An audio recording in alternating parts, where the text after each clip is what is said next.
D'accord. Bon, bah, merci, merci Dragos pour cette introduction. Merci pour cette invitation. Je suis vraiment très contente d'animer ce workshop avec vous aujourd'hui. Même si je ne peux pas vous voir, je vois que vous apparaissez dans le petit chat. Donc c'est vraiment cool de faire cette session avec vous aujourd'hui. Alors, juste pour vous donner quelques indications sur ce workshop, vous inquiétez pas, toute la présentation va être enregistrée et ensuite, vous pourrez y avoir accès. Autre élément également à noter, il y aura des petits quiz pendant ce webinaire pour rendre la présentation un petit peu plus interactive, pour que vous puissiez aussi un petit peu y participer et partager avec moi quelques-unes de vos idées sur les questions que je vous poserai. Et bien entendu, à la fin de la présentation, on se réserve une petite session de questions-réponses. Donc, vous pouvez tous voir sur votre écran l'accès à un chat. Donc, n'hésitez pas à poster toutes vos questions et on se réserve 10 petites minutes à la fin de la présentation pour que je puisse y répondre. Donc, voilà un petit peu pour des éléments d'information sur le déroulé de cette présentation. Alors, l'agenda du jour, donc on va rester ensemble pendant une petite heure. Donc, on va couvrir plusieurs choses. Donc, une introduction pour partager avec vous un petit peu quelques concepts sur aujourd'hui le monde du produit, les choses qu'il faut avoir en tête et à quoi il est important de penser pour mettre en place une bonne stratégie de produit. Et puis, on va parler du cœur du sujet de ce webinaire qui est la North Star métrique. Donc, je vais vous expliquer à quoi ça sert.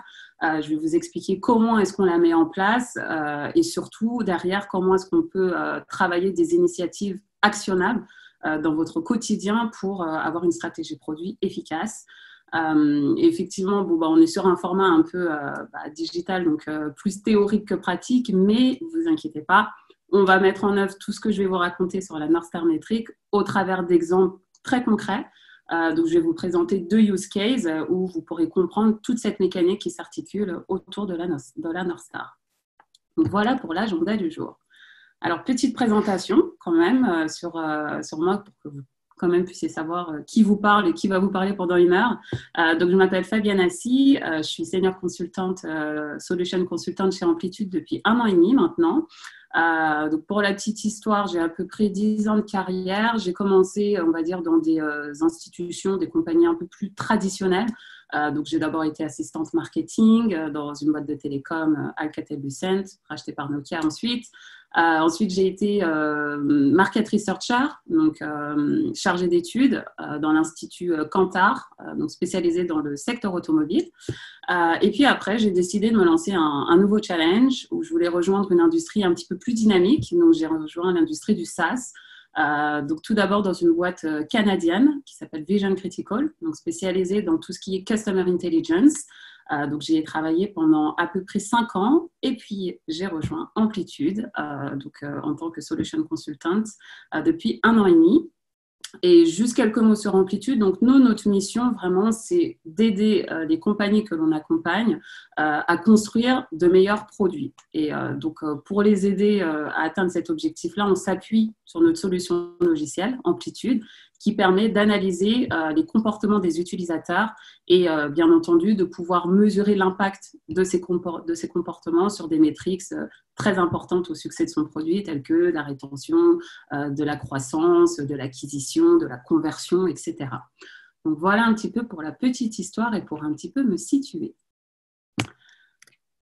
Alors, le premier état de fait que je voulais partager avec vous lorsqu'on pense stratégie produit, c'est vrai que ces panneaux sont assez révélateurs un petit peu de la mécanique et des éléments auxquels on pense. On va penser spontanément, on va dire, en premier lieu, à ce côté un petit peu artistique.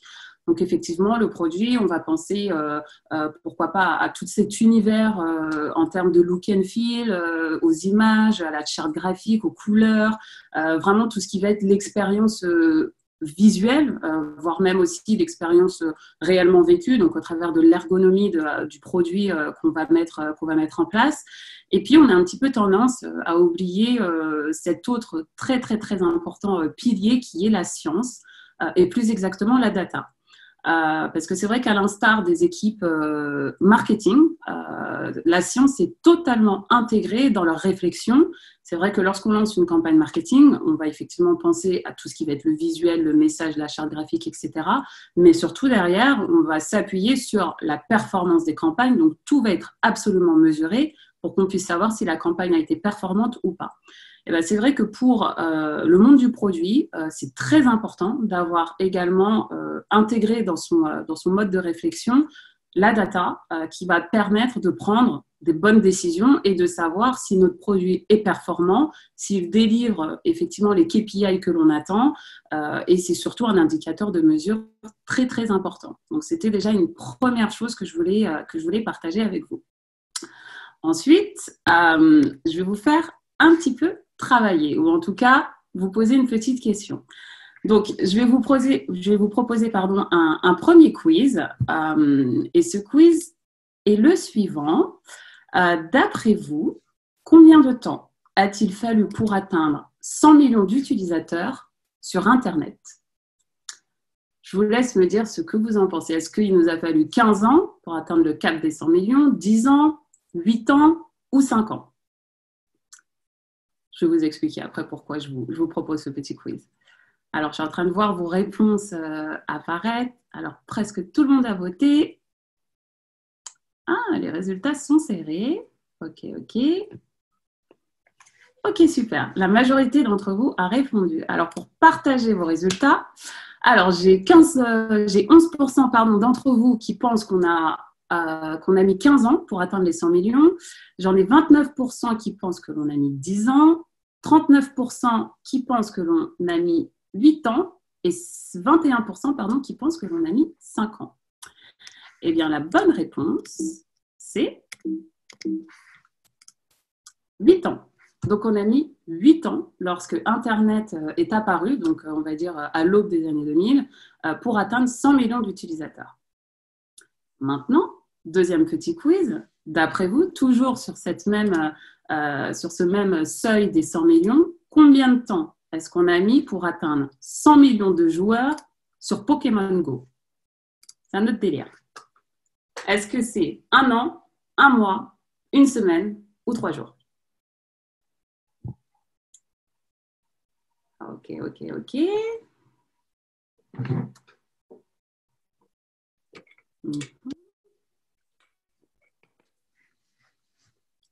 Ok, c'est assez partagé. Ok, super. Alors, j'arrête le quiz. Donc, personne n'a répondu 1 an. Ça semblait assez évident. On a 21% d'entre vous qui pensent que l'on a mis 1 mois, 45% 1 semaine, donc qui représente la majorité des réponses que vous nous donnez, et 34% pensent qu'on a mis 3 jours. La bonne réponse, c'est 3 jours. Donc, on voit l'écart. Donc, au début des années 2000, on a mis 8 ans pour atteindre les 100 millions sur Internet. Pokémon Go, c'est sorti il y a 3-4 ans. On a mis 3 jours pour atteindre les 100 millions. Ce que je veux partager avec vous au travers de ces petits quiz, c'est que ça va très, très, très vite. Aujourd'hui, le monde digital, le monde du produit va extrêmement vite. Et c'est vrai qu'aujourd'hui, en tant que consommateur, on a énormément de choix. Et je vous présente ces 3 compagnies aujourd'hui à l'écran, donc Netflix, Amazon et Slack, parce que ces 3 compagnies ont quelque chose en commun. Et ce qu'elles ont en commun, en fait, c'est qu'elles sont totalement drivées par le produit. C'est-à-dire que le produit est absolument au cœur, au centre de leur stratégie. Et c'est vrai que lorsqu'on se met à la place du consommateur, que l'on est tous, c'est vrai que nous, on veut donner notre temps, on veut donner notre argent à des compagnies qui nous offrent une expérience qui est innovative et qui est aussi personnalisée. Et c'est ce qu'il faut absolument avoir en tête lorsque l'on pense à stratégie produit. Dans quelle mesure on va pouvoir donner de la valeur à nos utilisateurs qui vont utiliser notre produit et dans quelle mesure on va pouvoir les transporter dans un univers qui est personnalisé, qui leur donne vraiment totalement satisfaction pour pouvoir créer un engagement et derrière constituer une base solide d'utilisateurs sur le long terme. Et en fait, avoir ça en tête, c'est absolument indispensable parce qu'aujourd'hui, on se rend compte qu'il y a plus de 5 millions d'applications aujourd'hui qui existent. Et c'est vrai que pour lancer un produit aujourd'hui, c'est relativement facile. Il n'y a plus vraiment de barrière à l'entrée pour lancer aujourd'hui un nouveau produit digital. Mais l'élément qu'il faut avoir en tête et qui est assez parlant, c'est qu'aujourd'hui, parmi ces 5 millions d'applications qui existent sur le marché, on a 0,01% d'entre elles, en réalité, qui survivent, qui sont commercialement viables, ce qui est une part infime. Et en fait, les seules qui survivent aujourd'hui, c'est celles qui mettent absolument au centre de leur stratégie le produit. Et aujourd'hui, on a des exemples tels que Microsoft, tels que PayPal, Booking.com, etc., Booking.com, pardon, qui ont absolument compris ce shift où le produit est au centre et que la principale obsession, si je puis dire, c'est de procurer un bénéfice, une valeur à l'utilisateur pour qu'il puisse vraiment se rendre compte qu'il a absolument intérêt et il apprécie utiliser son produit pour en faire un utilisateur engagé sur le long terme. Alors ça, c'était effectivement un petit peu le paysage dans lequel on se situe aujourd'hui, que je voulais partager avec vous, pour maintenant rentrer dans le cœur du sujet, qui est autour de la North Star métrique. Et on va couvrir plusieurs dimensions au travers de ce webinaire. La première chose qu'on va couvrir ensemble, c'est de savoir dans quel game aujourd'hui vous vous situez. Parce qu'on a pu se rendre compte que dans le monde du produit, il existe 3 sortes de game ou 3 sortes, on va dire, d'environnement dans le produit. Il est très important de savoir dans lequel on se situe pour ensuite pouvoir bien appréhender sa North Star métrique. On va ensuite parler bien sûr de la North Star métrique, à quoi ça sert et comment est-ce qu'on la met en œuvre. Et puis je vous articulerai ces éléments-là autour d'exemples très concrets pour que vous puissiez vraiment avoir la mécanique. Et enfin, on terminera par une petite conclusion et comme je vous l'ai dit en début de session, par une petite partie de questions-réponses. Alors, la chose que je voulais attaquer pour parler de la North Star métrique, c'est que généralement, lorsque l'on lance un produit, on a une vision. Donc, cette vision, c'est à quoi va servir notre produit, quelle est la mission ultime de notre produit. Et donc, d'un premier pan, on a cette vision. De l'autre côté, on a l'impact. Donc, l'impact, c'est tout simplement la mesure du succès de notre vision. Et l'impact va être mesuré au travers du revenu. Donc, très clairement, est-ce que cette vision va vraiment pouvoir être quelque chose de viable, quelque chose de serviable pour nos utilisateurs? Et effectivement, si c'est le cas, on va avoir une base d'utilisateurs engagés et derrière, bien entendu, on va générer du revenu. Et en fait, pour avoir cette articulation entre la vision et le succès de son produit au travers d'un revenu qui nous assure aujourd'hui quelque chose de prospère, on va avoir la North Star métrique. En fait, la North Star métrique va vous servir en fait, à mettre en place cette stratégie qui vous permet de mettre en œuvre cette vision pour en devenir quelque chose de successful, et surtout pour pouvoir avoir derrière des impacts positifs sur votre business et donc avoir un revenu croissant. Et en fait, lorsque l'on réfléchit à ça, on va réfléchir en 3 étapes. Donc, la première étape, ça va être de définir donc, le game, dans quelle partie, en fait, dans quelle dimension du produit on se situe. Ensuite, une fois qu'on a compris ça, on va pouvoir décliner ça en pensant à quelle va être ma North Star Metrics qui va, en fait, driver mon objectif business. Donc, une fois qu'on a défini cette North Star Metric qui va être très clairement notre stratégie, donc qui va vraiment être le chapeau autour duquel on va s'articuler pour pouvoir mettre en œuvre notre stratégie produit, on va décliner ça en des métriques qui vont être actionnables et qui vont être des indicateurs de succès puisqu'ils vont avoir un impact sur votre revenu. Donc, définir le game, l'environnement dans lequel on est dans le monde du produit, identifier sa North Star Metrics et dans la North Star Metrics, décliner ça en des actions et en des métriques actionnables qui ensuite sont tout simplement des indicateurs de votre revenu.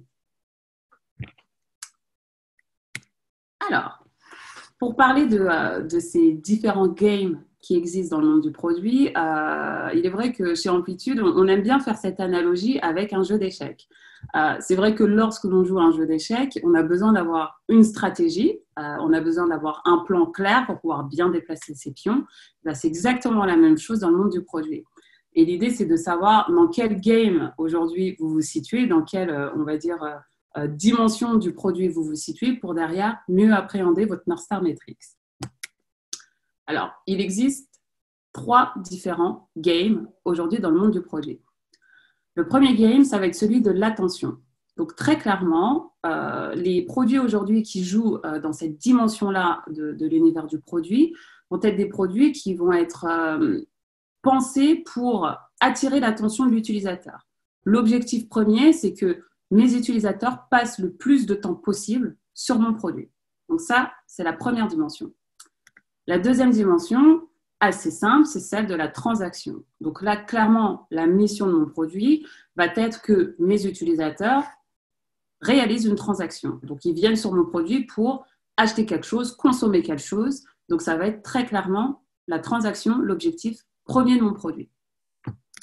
Et ensuite, le dernier game, la troisième dimension, ça va être celui de la productivité. Donc là, clairement, mes utilisateurs vont venir utiliser mon produit pour être plus efficaces, pour gagner en efficacité, que ce soit dans la sphère professionnelle, que ce soit dans la sphère privée, du bien-être, etc. Donc vraiment là, on a lancé un produit pour que nos utilisateurs deviennent plus efficaces, deviennent meilleurs dans la tâche qu'ils souhaitent accomplir. Alors, quelques exemples avec vous. Dans le game de l'attention, on va retrouver, bien entendu, tout ce qui va être réseaux sociaux, tout ce qui va être également plateforme de streaming, puisque là, l'objectif, c'est vraiment d'avoir le plus de temps passé sur notre produit. Donc là, des North Stars qu'on va pouvoir trouver pour des entreprises telles que Facebook, Google, Netflix ou encore YouTube, ça va être le temps passé total à consommer un contenu, par exemple. Donc, c'est notamment le cas pour Netflix ou pour YouTube. Par exemple, Snapchat, on va être sur une North Star Matrix qui va être autour de le nombre de stories qui ont été visionnées par mes utilisateurs. Parce que plus je vais visionner de stories et plus de temps je vais passer sur Snapchat. Donc là, on a vraiment pensé, ces marques, vraiment pensé des North Star Metrics qui permettent en fait de vraiment mesurer le temps passé qui est la principale mission d'existence de ces produits. Le deuxième game, comme je vous l'ai expliqué, on va être sur une mission qui va être avant tout transactionnelle. Donc, je veux que mes utilisateurs se rendent sur mon produit pour pouvoir réaliser des transactions. Donc là, on va trouver effectivement tous les e-commerce. On va également pouvoir trouver tout ce qui va être de l'aérien, donc du Amazon, du eBay, du Air France. Donc, je vais vraiment sur ces produits-là pour pouvoir acheter, pour pouvoir bénéficier d'un produit ou d'un service. Et là, en l'occurrence, les North Stars qui peuvent être appropriés pour ce type d'industrie, ça va être le nombre total d'items achetés. Ça peut être également le nombre total d'achats qui ont été effectivement livrés. Ou si on est dans l'aérien, effectivement, le nombre de sièges qui ont été vendus. Donc, vraiment, on va être sur une mesure de cette mission première qui est d'effectuer une transaction pour bénéficier d'un bien ou d'un service. Et enfin, le troisième game est celui de la productivité. Donc là, on est vraiment sur une mission qui est de rendre plus efficaces nos utilisateurs. Donc, on va trouver du Salesforce, on va trouver du Slack, du Microsoft, on va trouver du Amplitude. Et donc là, on va penser à des North Stars qui vont pouvoir mesurer cette efficacité-là. Si on pense à Salesforce, ça va être le nombre de records qui vont être créés, donc le nombre, par exemple, de comptes, ou le nombre de leads qui vont être enregistrés dans Salesforce. Si on pense à Slack, ça va être le nombre de messages envoyés. Plus on va envoyer de messages et plus on va être sur une interaction avec nos collègues et donc sur une efficacité de notre travail puisqu'on est en mesure de beaucoup mieux communiquer.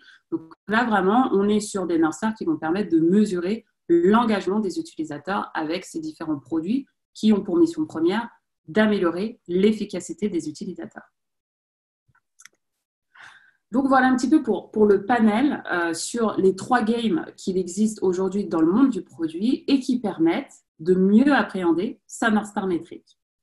Alors, pour chacun d'entre vous, effectivement, l'idée, c'est de vous aider à mieux réfléchir votre North Star métrique qui, comme je le répète, est vraiment là pour vous permettre, en fait, de mesurer tout simplement le succès de votre produit, la performance de votre produit. C'est à ça que sert la North Star métrique. Et pour pouvoir bien l'appréhender, il faut avoir en tête 3 critères absolument importants. Le premier critère, lorsque vous allez penser votre North Star Matrix, est de vous dire que cette matrix doit refléter en fait la valeur que vos utilisateurs ont à utiliser votre produit. C'est vrai que très souvent, on va penser à des choses assez terre à terre qui nous importent, nous, en tant que possesseurs du produit ou en tout cas personnes qui travaillent dans l'entreprise. Mais il faut absolument avoir en tête et de manière permanente quelle est la valeur, quel est en fait l'avantage que l'on procure à nos utilisateurs lorsqu'ils utilisent notre produit. Ça, c'est vraiment un élément absolument central à avoir en tête. Le deuxième critère très important est en fait de penser une North Star Matrix qui va refléter, qui va représenter en fait la mission ultime de votre produit et qui permet d'aligner l'ensemble des équipes de votre entreprise autour de ce même objectif. C'est-à-dire que tout le monde converge vers la même direction, vers cette North Star Matrix qui est le but, la mission essentielle, primaire, ultime de votre produit. Que ce soit les équipes marketing, les équipes sales, les équipes support, les équipes de développement, tout le monde converge vers cette mission première de votre produit. Et ça, c'est très important d'avoir une North Star Matrix qui permette d'aligner absolument tout le monde. Le troisième critère, le troisième et dernier critère, il faut que votre North Star Matrix puisse être en fait une mesure de l'engagement de vos utilisateurs à utiliser votre produit. Et en fait, cet engagement, tout simplement, est un indicateur de succès puisqu'il va pouvoir être mesurable au travers de votre revenu. Et ça, c'est très important d'avoir ça en tête. Donc, en fait, vraiment, votre North Star Metric doit être une mesure de l'engagement de vos utilisateurs. Vous devez être en mesure de pouvoir identifier si vos utilisateurs sont largement, essentiellement engagés avec vos produits lorsque vous réfléchissez à votre North Star Metrics. Parce que plus vous allez avoir des utilisateurs engagés et plus derrière, vous allez générer du revenu. Donc, très important d'avoir ces trois critères en tête lorsque vous pensez votre North Star. Ça doit refléter la valeur que vos utilisateurs ont à utiliser votre produit. Ça doit refléter un alignement autour d'une mission unique autour de laquelle l'ensemble des membres de votre compagnie sont alignés. Et enfin, ça doit être une mesure de l'engagement de vos utilisateurs.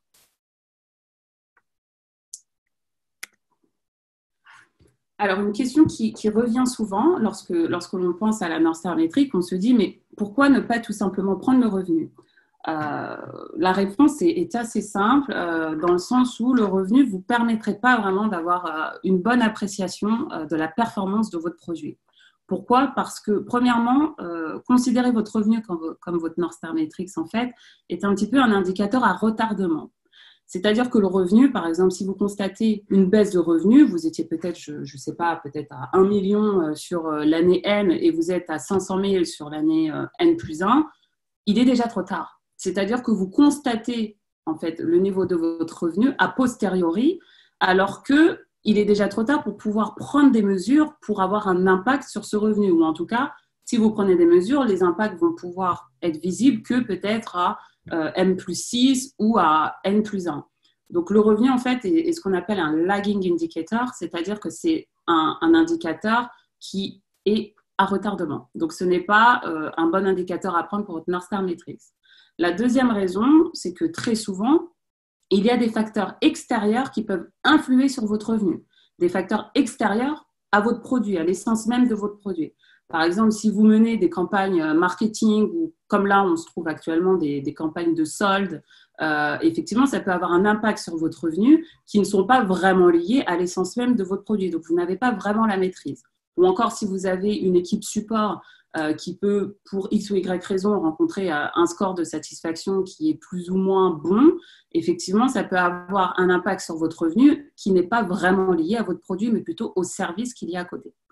Et la troisième raison pour laquelle il n'est pas très bon, il n'est pas juste de prendre le revenu comme une North Star Metrics, c'est que le revenu n'est pas forcément un indicateur de la satisfaction que vos utilisateurs ont à utiliser votre produit.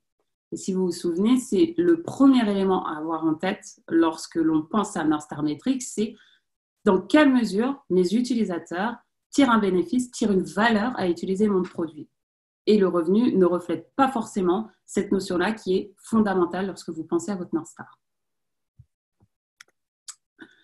Alors, je voulais prendre avec vous un exemple d'une North Star Metrics aujourd'hui qu'on a juste imaginé dans le cadre de ce webinaire, qui ne serait pas une bonne North Star Metrics, qui est de penser par exemple aux page views. Là, on prend l'exemple de Airbnb. et de se dire, bon, bah, pour ma North Star Matrix, je vais considérer les page views. Et si on se réfère aux 3 critères essentiels de la North Star Matrix, effectivement, considérer la page view n'est pas le reflet de la valeur que tirent vos utilisateurs à aller sur Airbnb. Ce n'est pas parce qu'effectivement, je passe beaucoup de pages que ça veut forcément dire que j'en tire de la valeur. Le deuxième critère n'est pas non plus atteint ici, puisque ça ne me permet pas d'avoir une stratégie claire autour de laquelle tout le monde est aligné. Avoir des page views, c'est quelque chose qui est assez stérile en quelque sorte. Des page views, ok, mais so what?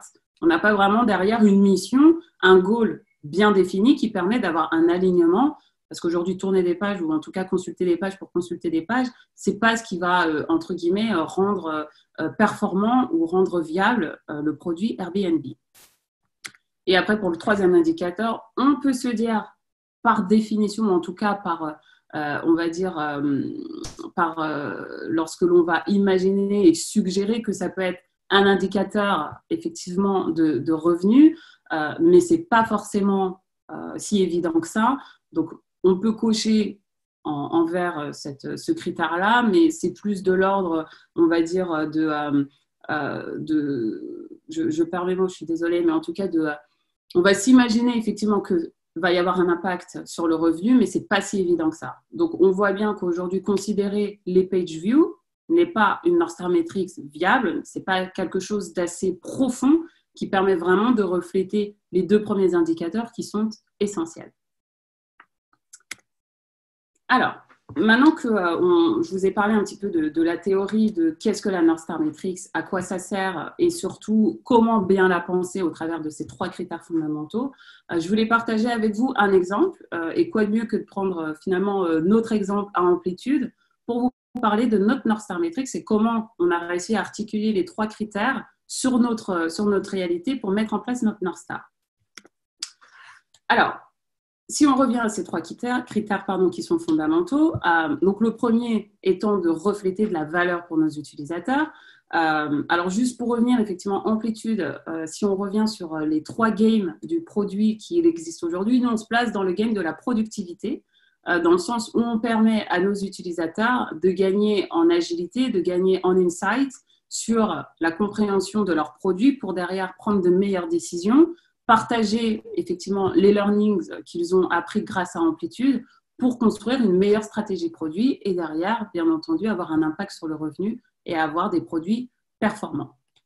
Alors, si on pense au premier indicateur, qui est celui de la valeur, nous, effectivement, on se place Amplitude sur le fait qu'on permet à nos utilisateurs, à nos clients, de tirer de la valeur d'Amplitude en ayant la possibilité de poser toutes ces questions produits qu'ils ont grâce à l'utilisation de notre solution logicielle et surtout de pouvoir partager tous ces enseignements qu'ils ont eus en utilisant Amplitude avec le reste de la compagnie, donc les équipes produits, les équipes marketing, les data analysts, pour alimenter les réflexions.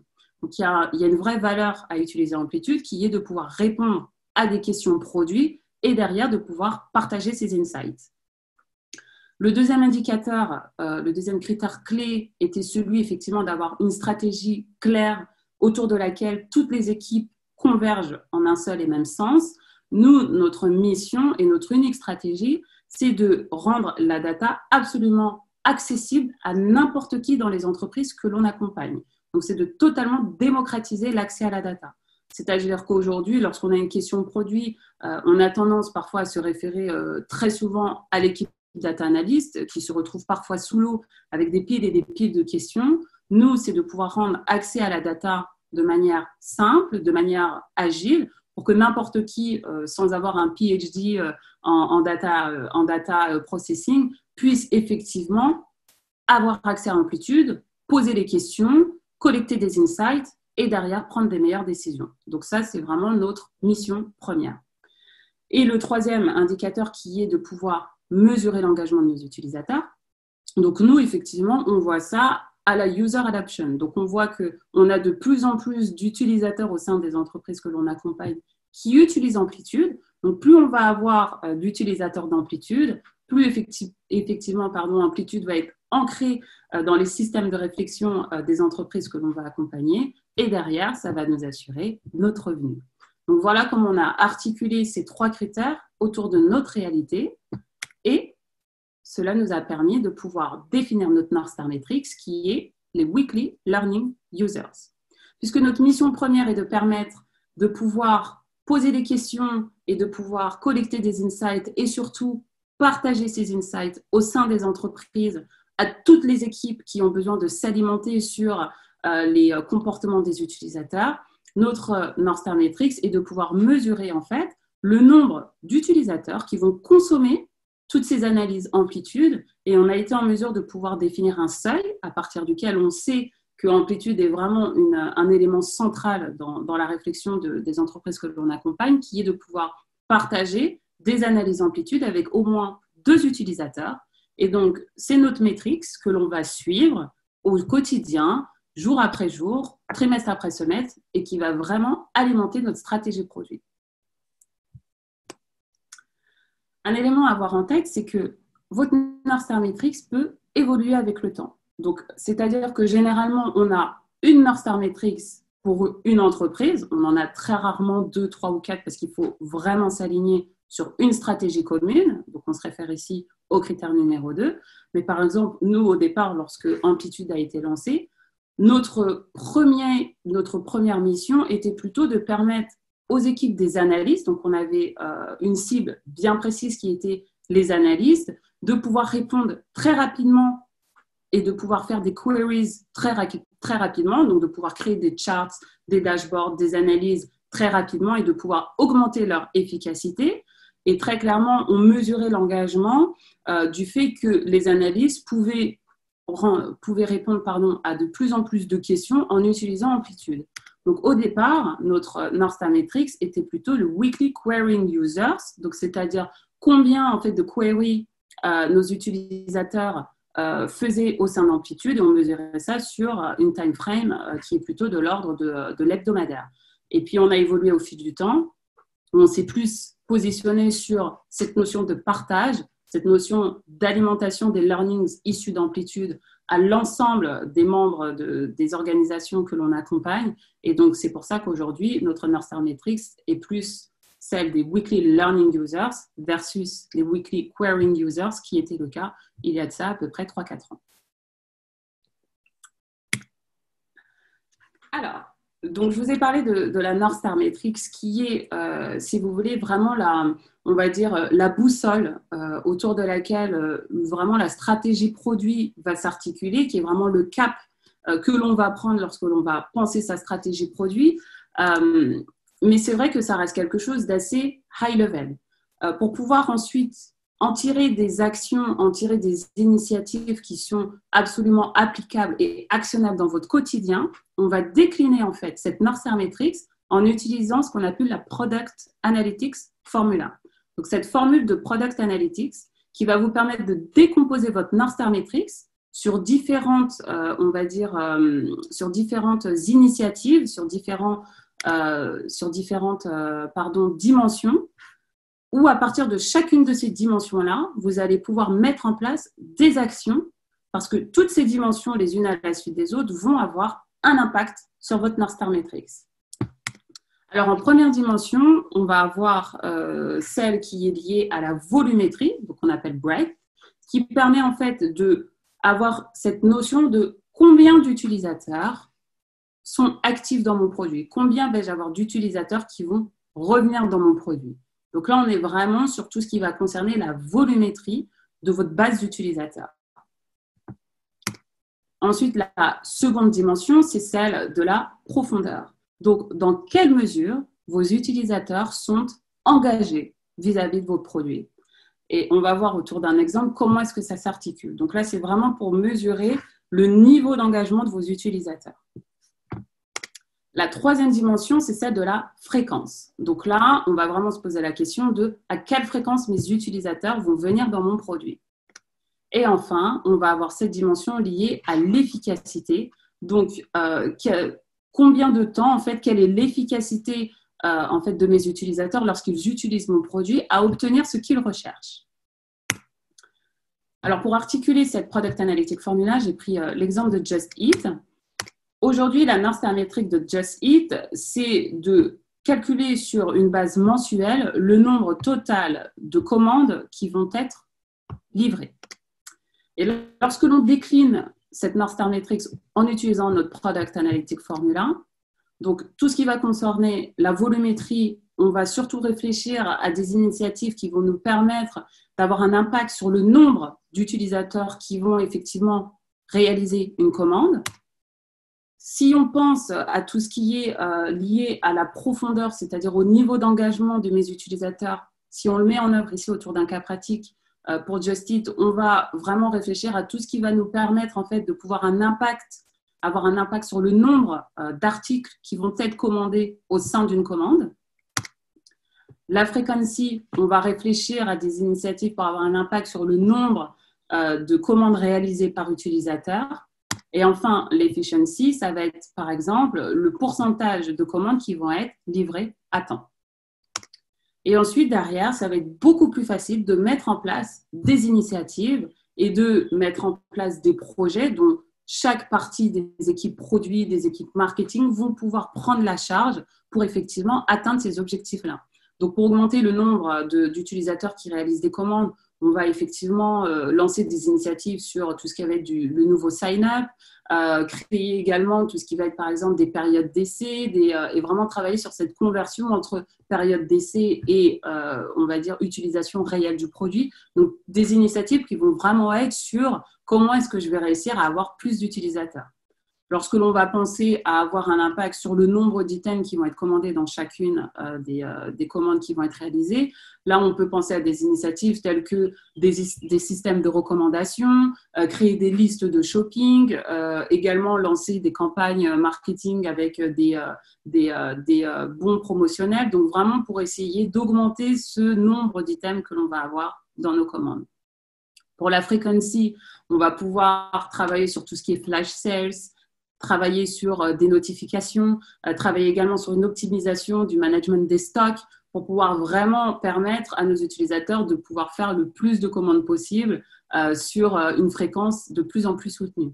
Et enfin, sur l'efficiency, pour Just Eat, le cas qui serait assez pertinent ici, ce serait de travailler avec des machine learning algorithmes ou encore d'avoir un customer chat. Donc, vraiment des choses qui vont permettre d'optimiser en fait la livraison à temps, à l'heure, des commandes qui vont être effectuées par les futurs consommateurs. Donc là, c'est vraiment la manière de mettre en place un plan actionnable autour de la Product Analytic Formula qui sert, bien entendu, in fine, l'objectif principal qui est notre North Star Metric, qui est de pouvoir mesurer le nombre total de commandes réalisées par mois.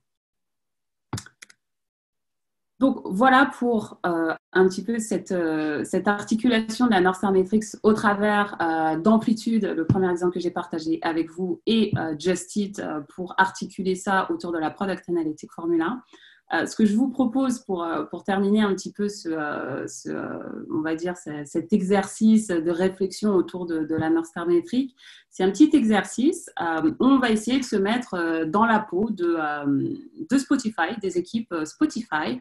Je vais vous proposer deux petits quiz pour essayer de vous faire réfléchir à comment mettre en œuvre cette North Star Matrix.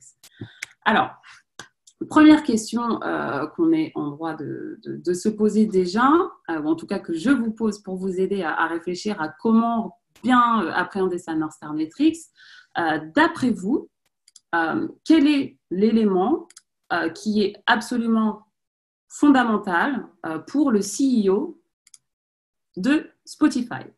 Alors, je vais vous présenter le quiz juste maintenant. Donc, quelle est la principale préoccupation d'après vous du CEO de Spotify? Est-ce que c'est le nombre d'utilisateurs? Est-ce que c'est plus le nombre de chansons écoutées? Est-ce que ce serait le revenu généré par Spotify ou le nombre de partages de playlists? Alors, je vous laisse répondre à cela.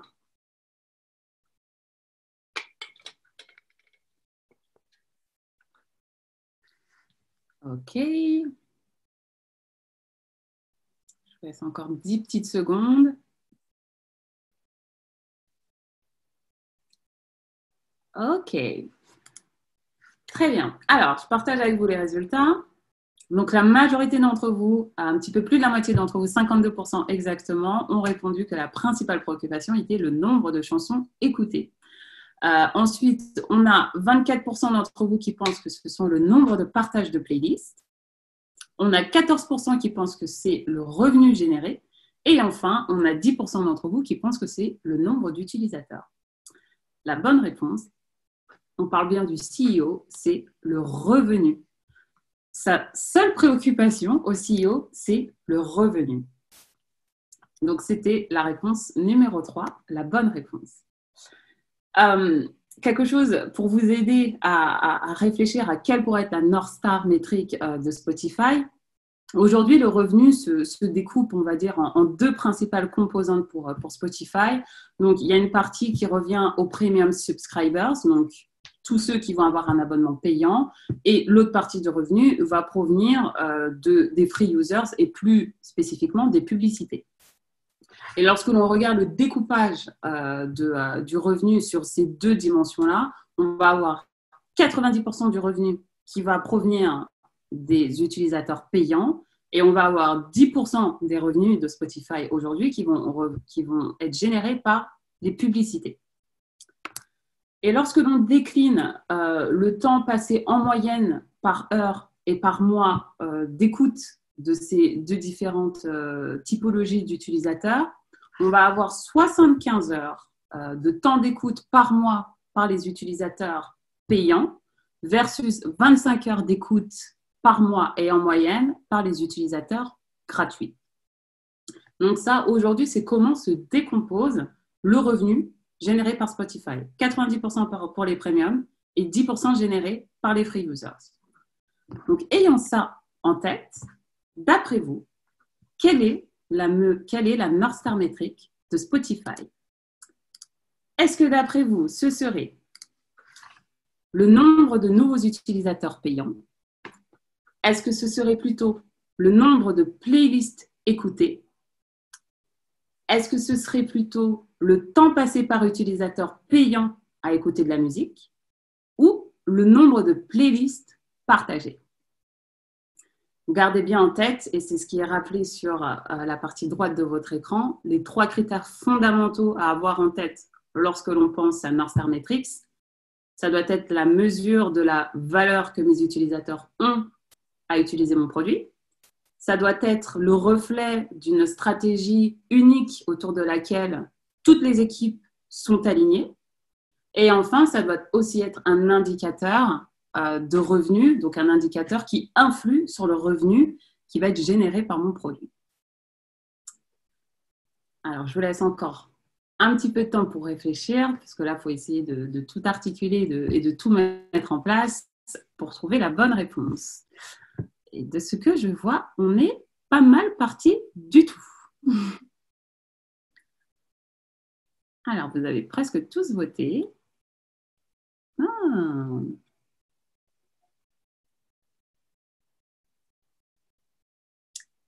Ok, super. Alors, je partage avec vous le résultat. Et à 45%, la majorité d'entre vous, vous avez répondu la bonne réponse, qui est le temps passé par utilisateur payant à écouter de la musique. C'est ça, la North Star Metrics de Spotify. Parce qu'effectivement, le temps passé permet des utilisateurs payants qui sont ceux qui génèrent le plus de revenus. C'est bien une mesure de la valeur que j'ai à utiliser Spotify, à écouter de la musique. Tout le monde est aligné autour, toutes les équipes Spotify sont alignées autour de cette unique mission qui est effectivement de pouvoir écouter de la musique le plus longtemps possible. Et enfin, si forcément j'écoute de la musique plus longtemps, je suis plus engagée avec l'application Spotify et donc ça a un impact sur le revenu puisque in fine, je génère plus de revenus. Et si, hop, donc on coche bien les 3 cases Et donc, si maintenant on articule ça, cette North Star Matrix, autour de la Product Analytics Formula, donc dans le cas de Spotify, la Product Analytics Formula va surtout s'articuler autour de 3 dimensions. On ne va pas vraiment avoir cette dimension liée à l'efficacité qui aujourd'hui est quelque chose de plutôt secondaire. Donc, c'est vrai que lorsque l'on pense à sa stratégie produit, la Product Formula va surtout s'articuler autour de ces 3 notions principales qui sont absolument indispensables. Donc, si on pense à la volumétrie, donc là, ça va être vraiment avoir un impact sur le nombre d'utilisateurs qui vont prendre un compte d'essai et également le nombre d'utilisateurs qui vont ensuite souscrire à une licence pour avoir accès à du contenu sans publicité. Donc là, ça va être des initiatives sur du new sign-up, d'effectivement permettre aux utilisateurs d'essayer la partie payante en essai et ensuite vraiment de travailler sur tout ce qui va être conversion entre le trial et la version totale. Ensuite, sur la partie profondeur de l'engagement, ça va être le nombre d'heures passées par session. Donc là, c'est des initiatives qui sont pensées par les équipes et autour desquelles elles ont travaillé, donc de permettre de l'écoute en offline, également un système de recommandation, donc de permettre de pouvoir recommander des playlists à ces groupes de followers, d'amis, etc. Et également de pouvoir faire du social listening, donc de pouvoir écouter du contenu Spotify sur des réseaux sociaux qui va permettre de pouvoir écouter davantage Spotify sur différents types de supports. Et enfin, la fréquence. Donc là, on va être sur une mesure du nombre de sessions par semaine. Et donc, l'idée, c'est d'avoir un impact sur cette fréquence-là et d'avoir de plus en plus de sessions par semaine. Donc là, ça va être un jeu autour de tout ce qui va être les notifications. Donc, envoyer des notifications dès que l'on a des nouveaux artistes ou des nouvelles playlists. Et puis, pourquoi pas lancer parfois des initiatives un petit peu, on va dire, des special features avec, par exemple, des playlists pour le lundi, des playlists pour le vendredi, des playlists à thème, des choses qui vont vraiment pouvoir attiser la curiosité et permettre aux utilisateurs d'encore plus écouter de la musique parce que thématisée ou parce qu'en rapport avec un moment de la journée bien précis qui va attirer des utilisateurs. Donc voilà, la North Star Matrix de Spotify et comment derrière, ils ont réussi à mettre en œuvre une stratégie produit avec des initiatives claires et définies pour avoir un impact sur les différents éléments de la Product Analytics Formula et in fine, d'avoir un impact sur leur North Star Matrix et d'avoir une mesure du succès de leurs produits. Alors, voilà donc pour cette session. Donc, parfait, on est parfaitement on time, 14h50. Donc, cette présentation vous sera envoyée, bien entendu. Donc, bien sûr, les takeaways un petit peu à garder de ça. Demain, si vous devez réfléchir à votre North Star Matrix, commencez petit. C'est un petit peu le conseil qu'on donne. Donc, partez peut-être pas forcément sur une initiative qui va embarquer l'ensemble de l'entreprise, surtout si vous êtes dans des structures qui sont un petit peu plus conséquentes, mais essayez déjà de commencer à articuler quelle est aujourd'hui la valeur que vos utilisateurs ont, sur quelle stratégie et mission unique vous pouvez tous vous appuyer pour être absolument alignés et qu'est-ce qui derrière peut avoir un impact sur votre revenu. Et donc, essayez petit à petit de structurer ça et ensuite de décliner ça sur la Product Analytics Formula en définissant chaque dimension, donc celui de la volumétrie, du niveau d'engagement de vos utilisateurs, de la fréquence et enfin celui de l'efficacité si ça s'y prête pour votre business. Et petit à petit, essayez de définir. Alors, pour pouvoir savoir si votre North Star Matrix est juste, il faut que vous puissiez noter un impact lorsque vous mettez en œuvre des initiatives concrètes.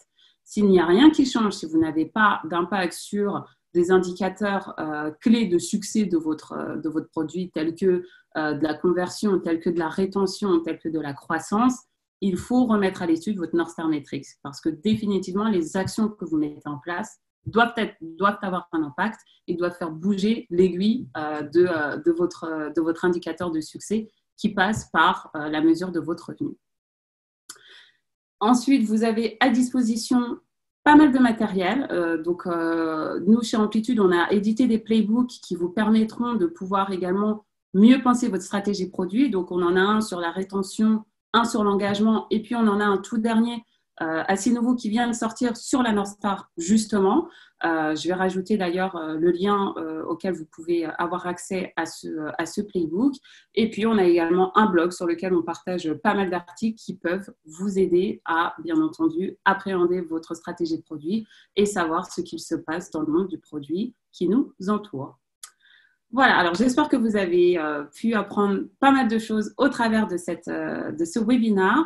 Ce que je propose, c'est d'ouvrir maintenant la session questions-réponses. Et je vois que nous avons plusieurs questions. Alors, je vais essayer d'en prendre quelques-unes. Alors, tac, tac, tac, je regarde tout ça en live avec vous.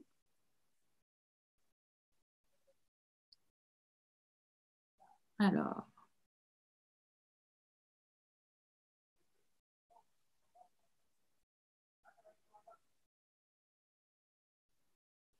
d'accord. Touc, touc, touc, touc, touc.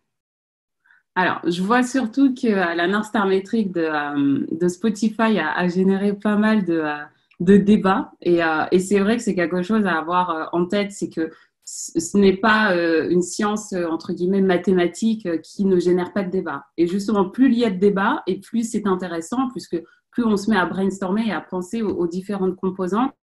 Donc effectivement, là, la réponse est celle-ci. La North Star Metrics de Spotify, c'est le temps passé par les subscribers par mois à écouter de la musique.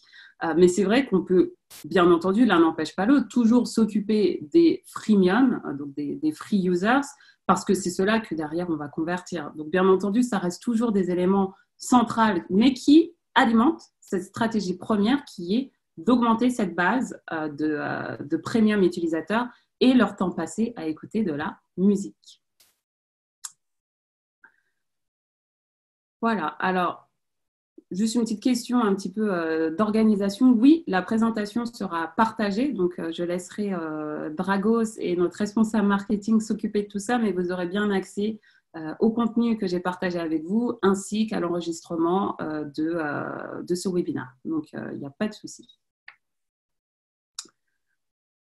Voilà, bah écoutez, je vous dis un grand merci d'avoir assisté à ce webinaire. Il y en aura d'autres. N'hésitez pas à nous faire savoir vos réactions, vos pistes d'optimisation ou ce que vous avez trouvé bien, moins bien, parce que nous, ça nous aide également à nous améliorer, à partager avec vous les bons contenus pour surtout vous aider dans votre mission au quotidien. Ça a été un très grand plaisir de passer cette heure-ci avec vous et je vous souhaite une très bonne journée et surtout, prenez tous bien soin de vous. Très bonne journée à tous. Au revoir. Merci Fabien.